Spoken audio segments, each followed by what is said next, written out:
Hi friends, welcome to கீர்த்தி சமையல். இன்றைக்கி சுவையான வெண்டைக்காய் குழம்பு எப்படி பண்ணுறதுன்னு பார்க்கலாம். அதுக்கு ஒரு வாணலியில் வெண்டைக்காவை போட்டு நான் நல்லா வதக்கிக்கிறேன். இன்னொரு வாணலியில் நான் எண்ணெய் ஊற்றி கடுகு, உளுந்தம்பருப்பு, கடலைப்பருப்பு சேர்த்து கொஞ்சம் வெங்காயம், கருப்பில் சேர்த்து நல்லா வதக்கிக்கிறேன்.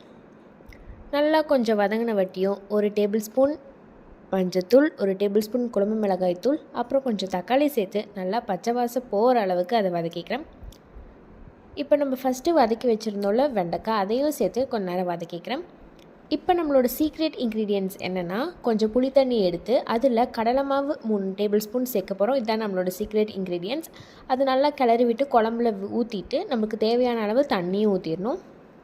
தண்ணி ஊற்றிட்டு நம்மளுக்கு தேவையான அளவு உப்பு சேர்த்துக்கலாம். அப்புறம் தேவையான அளவு மிளகாய்த்தூள். நம்ம கடைசியாக டேஸ்ட் பார்த்துட்டு எவ்வளோ வேணுமோ அவ்வளோ சேர்த்துக்கலாம். ஸோ அவ்வளோதான், நம்மளோட வெண்டைக்காய் குழம்பு ரெடி ஆயிடுச்சு. பாய் பாய். மறக்காமல் நம்ம சேனலை சப்ஸ்கிரைப் பண்ணிக்கோங்க.